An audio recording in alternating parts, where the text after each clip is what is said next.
नमस्कार, NMF news देख रहे हैं आप। मैं हूं आपके साथ अभिषेक पुंडित।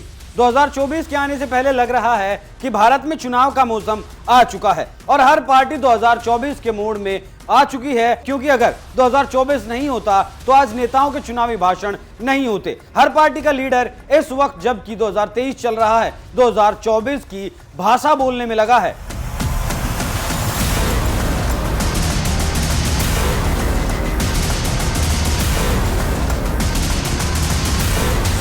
पीएम मोदी 12 अगस्त को वीडियो कॉन्फ्रेंसिंग के जरिए पश्चिम बंगाल के हावड़ा में बीजेपी पंचायती राज परिषद कार्यक्रम को संबोधित कर रहे थे। इस दौरान पीएम मोदी ने विपक्ष और ममता बनर्जी पर जमकर निशाना साधा। पीएम ने बंगाल में पंचायत चुनाव के दौरान हुई हिंसा का भी इस बार जिक्र किया और कहा कि टीएमसी ने चुनाव के दौरान खूनी खेल खेला है और बूथ कैप्चरिंग का भी उन पर आरोप लगाया गया। पीएम मोदी यहीं नहीं रुके और आगे कहा कि जो लोग खुद को लोकतंत्र का चैंपियन के रूप में दिखाते हैं, वो ही ईवीएम से छुटकारा पाने की साजिश रचते हैं। चुनाव के दौरान टीएमसी ने गुंडों को सुपारी दी थी और उनसे मतगणना वाले दिन बूथ पर कब्जा करने के लिए भी कहा था। टीएमसी काम पूरा करने के लिए घातक हमलों को अपने साधन के रूप में इस्तेमाल कर रही है।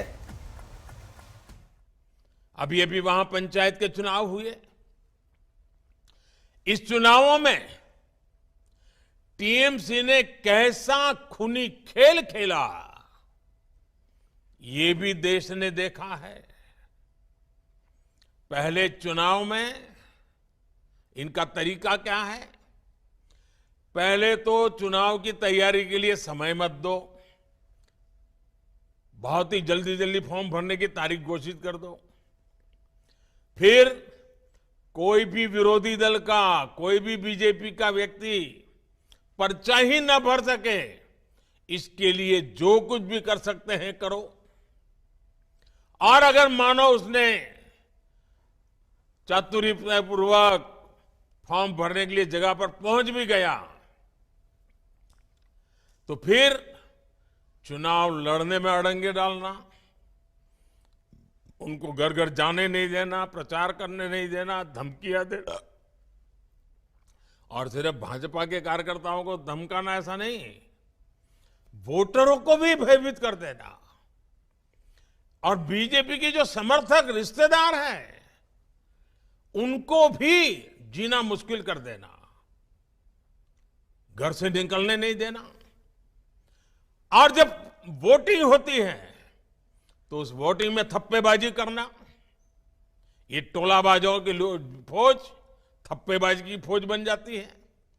सारे गुंडों को कॉन्ट्रैक्ट दिया जाता है, कितने पोलिंग बूथ को कौन कैप्चर करेगा, मतपेटियां उठा करके भागना। और फिर जब काउंटिंग होता है तो एक एक वोट पर अड़ंगे डालना, भय का वातावरण बनाना, काउंटिंग में से बीजेपी के कार्यकर्ताओं को उठा करके बाहर ले जाना, बैठने नहीं देना।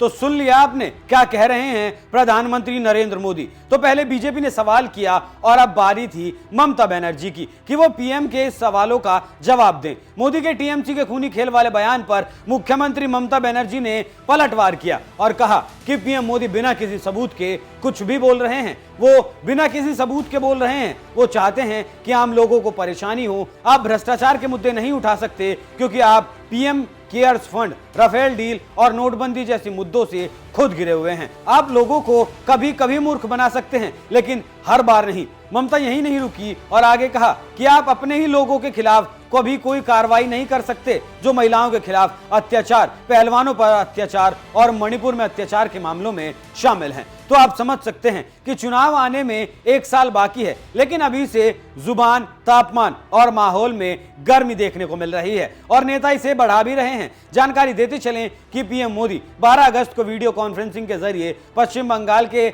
हावड़ा में बीजेपी के पंचायती राज परिषद कार्यक्रम को संबोधित करते हुए ममता बनर्जी की पार्टी टीएमसी पर निशाना साध रहे थे। इससे आप समझ सकते हैं कि कैसे आरोप प्रत्यारोप का दौर चल रहा है और कैसे एक दूसरे पर बाण फेंके जा रहे हैं। लग रहा है कि आने वाले चुनाव तक चलने वाला है और शांत तभी होगा जब चुनाव के परिणाम आ जाएंगे। आप इस खबर पर क्या राय रखते हैं? अपनी राय हमें कमेंट कर जरूर बताएं। नमस्कार।